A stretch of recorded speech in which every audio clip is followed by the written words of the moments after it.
La buena comunicación es esa que nos apetece ir manteniendo, que nos deja pegados al libro, a la revista, al periódico, que no nos permite casi salir y dejar de ver la pantalla, que nos invita a estar con la persona con quien estamos hablando.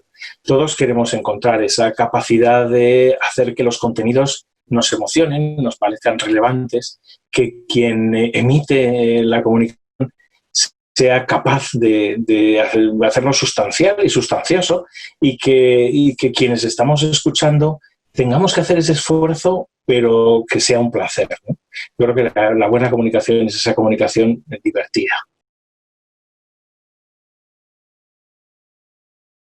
La ciencia es un mundo complejo porque usa una precisión o busca una precisión muy alta, usa un lenguaje matemático conceptualmente fuerte y en general nos sentimos un poco indefensos, ¿no?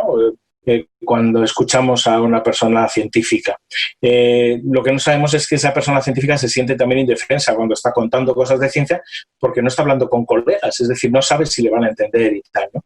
Es curioso porque como sociedad hemos asumido que eso no pase en otros ámbitos. Yo qué sé, cuando estás escuchando a alguien que te habla de deportes, asumes que no tienes ni idea, que él sabe mucho y lo que te cuente te lo tragas, ¿no? Incluso te puede usar palabras extrañas en economía, ¿no? Todos nos hemos habituado a leer la información económica llena de modelos económicos realmente extraños y ajenos a la vida real.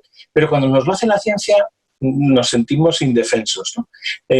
No sé por qué, porque me dedico al fin y al cabo a intentar hacer que la ciencia se pueda contar en palabras que todo el mundo entendamos. Y es posible, cuesta un poquito más, ¿no?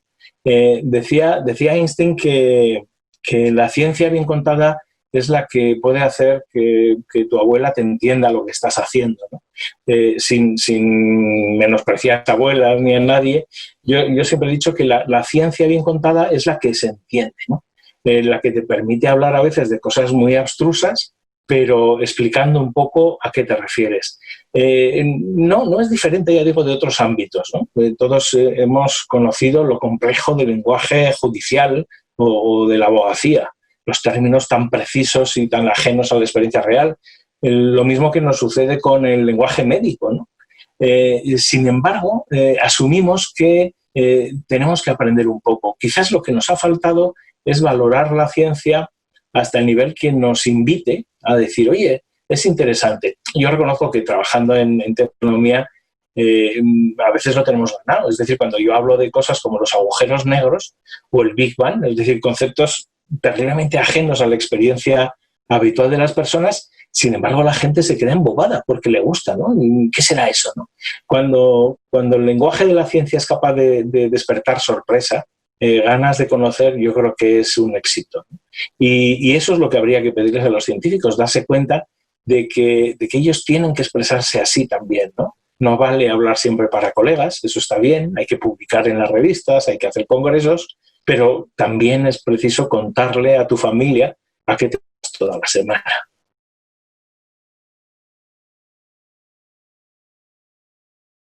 Para contar bien la ciencia, primero hay que querer hacerlo, ¿no? Y yo creo que afortunadamente en el mundo de la ciencia cada vez más la gente se da cuenta de que esto hay que hacerlo, ¿no?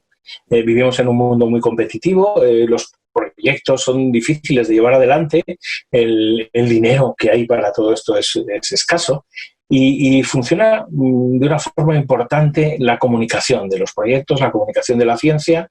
Las universidades necesitan tener alumnas, alumnos que sigan un poco esa traducción y entonces la comunicación es una necesidad. ¿Cómo se hace? Yo creo que no hay recetas magistrales, uno se tiene que formar como pasa en muchas otras cosas. Yo creo que en todos los ámbitos académicos uno tendría que dedicarse un buen espacio a, bueno, por un lado a conocer la historia y la filosofía del asunto que uno está trabajando y otro a la comunicación y la enseñanza. Porque lo que hay que hacer principalmente es darte cuenta o ponerte en el lugar de la otra persona. Nosotros en el planetario siempre nos estamos preguntando a la hora de contar historias, bueno, yo vengo aquí y a ver qué me ofrecéis, a ver qué me contáis, ¿no? Cuando te pones en el lugar de la persona que está recibiendo, intentas además cumplir sus expectativas, adelantarte un poco a las preguntas que pueden surgir, consigues hacer algo que es posible. Y en ciencia esto siempre es posible, ¿eh? Incluso aunque estés hablando de cosas complejísimas, de terapias génicas, del comienzo del universo o de la última tecnología de computadores cuánticos, si te pones en el lugar de quien está recibiendo, puedes hacerlo, ¿no? A veces, una herramienta que nosotros usamos mucho, utilizando analogías o metáforas, ¿no? Es decir, haciendo el mismo uso literario que usa la buena narrativa, ¿no? Donde construye realmente algo que pueda ser aprendido por la persona que está leyendo, que está escuchando, que está viéndote esa película de Planetario, ¿no? Juegas con las escalas, juegas con las cosas que son cercanas. No es fácil, requiere trabajo, pero es muy gratificante porque tú te das cuenta, y esto es una cosa que todas las personas del mundo de la ciencia que se dedican también a la divulgación, a la comunicación de la ciencia, cuando tú lo haces, entiendes mejor lo que estás haciendo. Es decir, el buen científico es además un buen comunicador. No siempre, y esto no se valora, digamos, en los currículos, ¿no? Pero cada vez más la gente que es buena divulgando es buen científico también.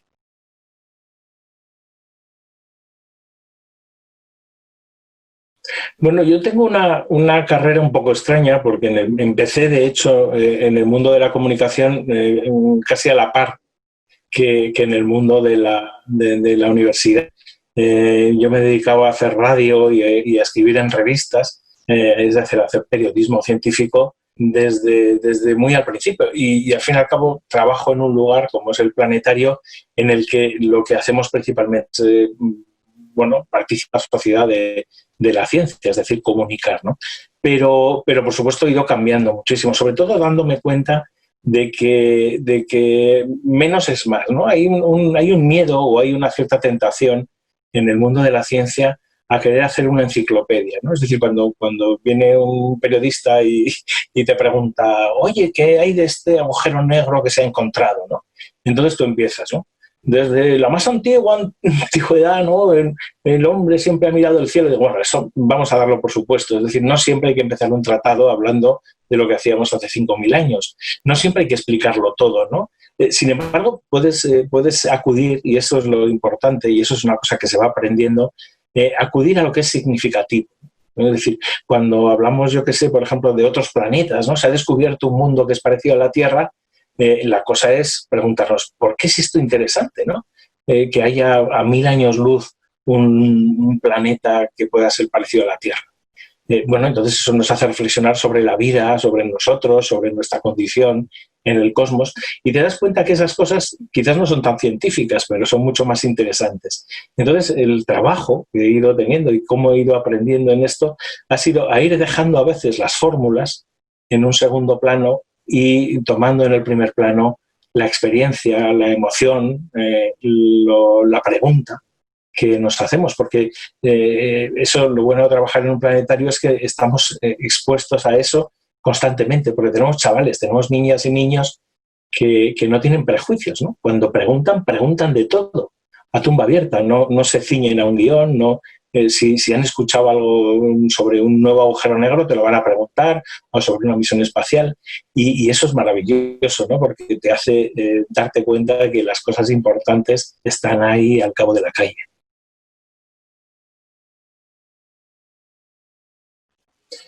Bueno, hace más de 25 años, cuando empezamos este proyecto del planetario, había gente que nos decía, pero ¿a quién le interesa eso, no?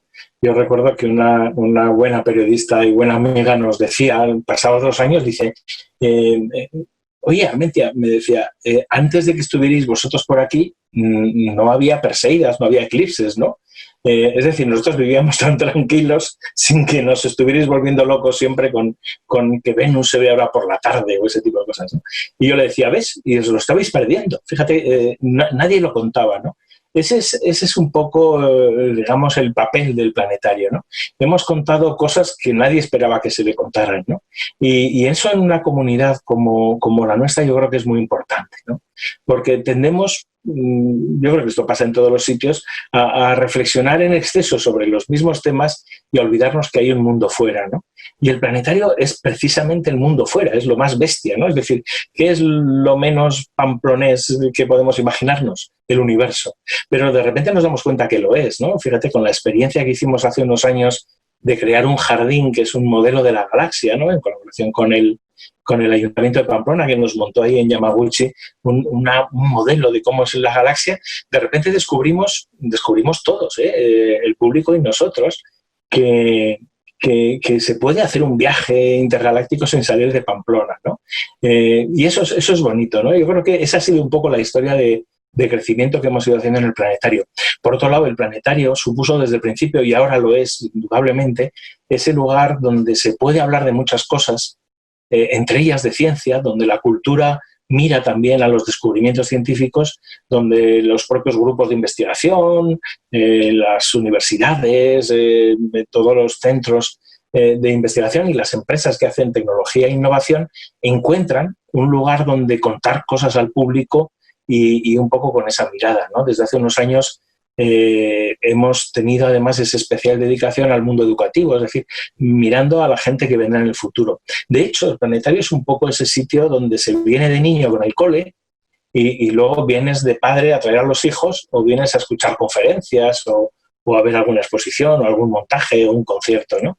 Y ese totum revolutum, un poco dentro del mundo de la cultura, es ese espacio que nos encanta mimar, ¿no? Evidentemente, en algunos tiempos de forma más sencilla y en otros tiempos pues intentando reinventarnos porque a lo largo de 25 años cambian mucho las cosas.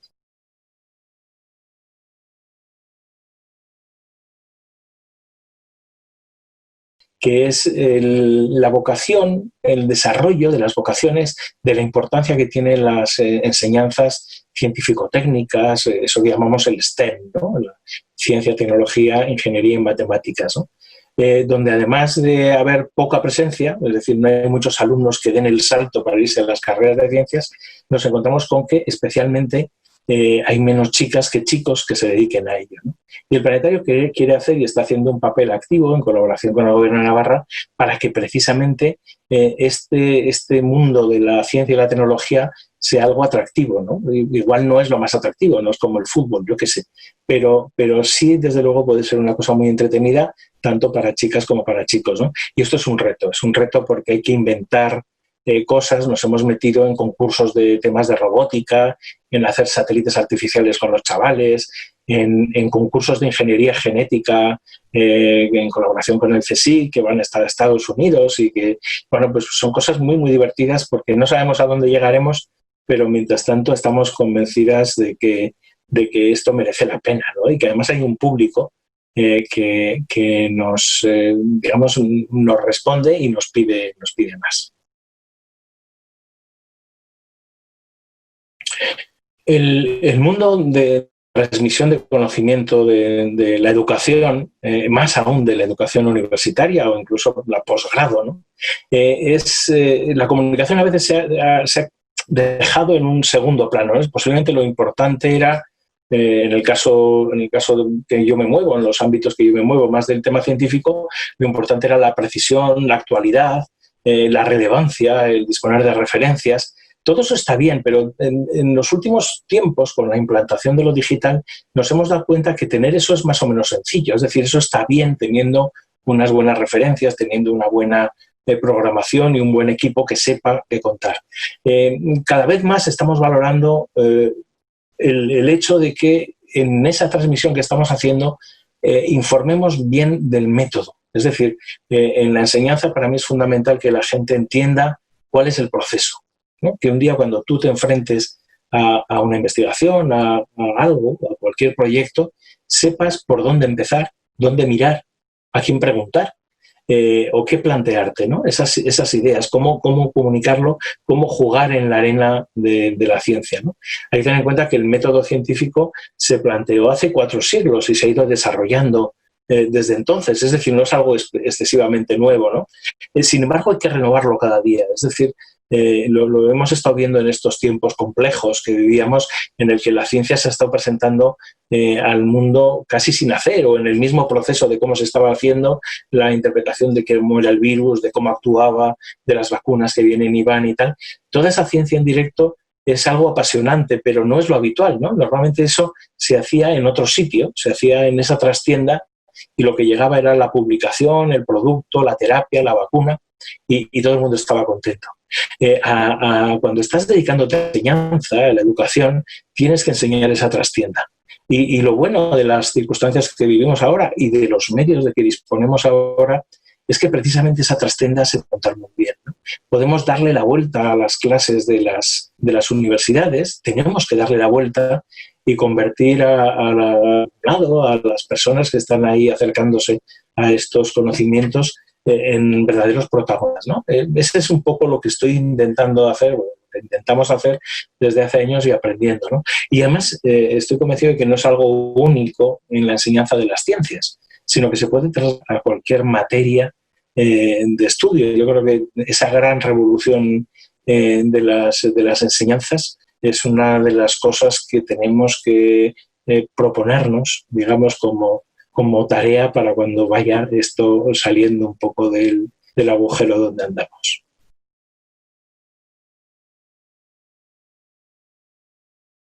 Sin duda, la comunicación es fundamental y posiblemente no le hemos dedicado el papel o la relevancia que tenía, ¿no? Yo una de las cosas más maravillosas que he tenido oportunidad de vivir durante muchísimos años ha sido ser profesor de astronomía en las rutas Quetzal que organizaba Miguel de la Cuadra, ¿no? Allí nos íbamos por América con 300, 400 chavales de un montón de todos los países de Hispanoamérica y muchos países europeos, y entonces todos de la misma edad, ¿no? 16, 17 años. Y descubrías cómo el sistema educativo les había ya forjado una forma de ser, una forma de ver el mundo y una forma de opinar sobre el mundo terrible. Aquellas personas de Hispanoamérica que viven en sistemas educativos muy participativos, donde hay ligas de debate, donde hay realmente mucho examen oral o mucha presentación oral, donde hay mucho trabajo en común, son personas que no solamente usan el idioma con una mayor riqueza, sino además que son capaces de extraer muy rápidamente un contenido, de crear diálogos, de plantear dudas y tal, ¿no? Sin embargo, en otros sistemas educativos en los que nos hemos ceñido más al temario y a la transmisión directa de conocimientos, hemos dejado esa parte activa del alumnado a ser una parte más reactiva, ¿no? Y entonces notabas, estabas dando una charla con chavales y entonces te llegaban unas preguntas de las chicas venezolanas o de las peruanas o del chaval uruguayo que te quitabas el sombrero porque decías, qué maravilla, no me había yo planteado algo así, ¿no? Y a veces también de los chavales que venían de aquí tenías esas preguntas, pero ellos mismos decían, ¡jo, qué nivel tienen!, ¿no? No sabían más que sus compañeros españoles, pero sí sabían comunicarlo. Yo creo que ese es el ejemplo de por qué en el desarrollo de la personalidad, en el desarrollo de la actitud, es fundamental hablar, es fundamental darle un valor, incluso un valor, digamos, de nota a estas capacidades. No todo el mundo vamos a ser capaces de hablar bien, de expresarnos de forma fluida, ¿no? Pero yo creo que sí todos somos capaces de intentarlo, ¿no? Y de vivir en un entorno donde al alumno se le deje hablar. Esas clases de niño, cállate, y ya te lo cuento yo todo, tendrían que estar desterradas de nuestra tierra.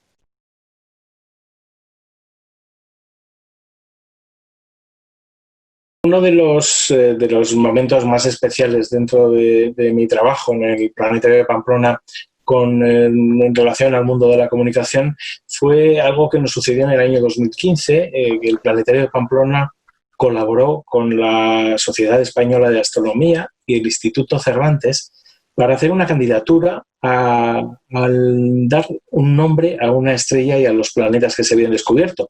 En los últimos 30 años se han descubierto miles de planetas extrasolares es todo un boom en el mundo de la astronomía, pero muchos de esos mundos tienen nombre. Entonces, la Unión Astronómica Internacional abrió un proceso participativo, un concurso a través de las redes para conseguir nombres para algunos de esos mundos.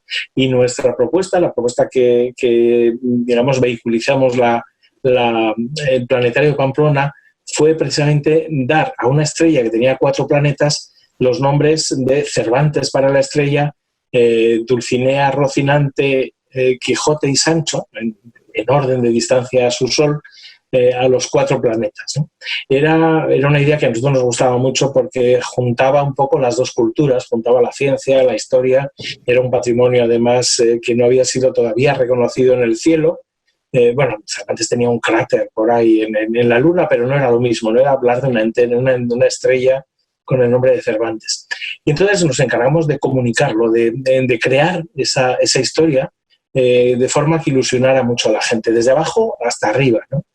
Colaboramos con muchos chavales, con artistas, con científicas, con científicos, escritores, humoristas, bueno, incluso Forges nos pintó una columna en el País. Hicimos un programa de planetario luego contando toda esta historia y colaboró muchísima gente, ¿no? Se crearon unidades didácticas para que los chavales en los coles pudieran hacerlo y al final resultó ser la candidatura más votada, la propuesta más votada de todas las de nomenclatura de los nuevos planetas, ¿no? En todo el mundo, muy por delante de otras iniciativas en Estados Unidos o en Inglaterra, ¿no? Que eran los sitios donde todos pensábamos que se iban a copar los nombres, ¿no? Lo bonito es que todos esos materiales además se convirtieron en una cosa muy cómplice. Habíamos creado un poco esa idea de que podemos dar nombres a las estrellas, ¿no? Que es tan bonito y tan poético. Y hace muy poquitos días un colegio, unos chavales de 4º de primaria de un colegio asturiano se pusieron en contacto conmigo porque estaban trabajando con esos materiales y estaban entusiasmados de que Cervantes estuviera en el cielo, ¿no? Y me pidieron un vídeo y entonces el círculo un poco se cerró, entendiendo esa idea. Yo creo que es fundamental de la comunicación, que tiene que ser global o 360, ahora que se dice tanto en estos términos de mercado, pero que es real, ¿no? Es decir, la gente se había implicado y se implica en dar el nombre a algo que está tan lejos de nosotros que nunca podremos llegar a viajar allí.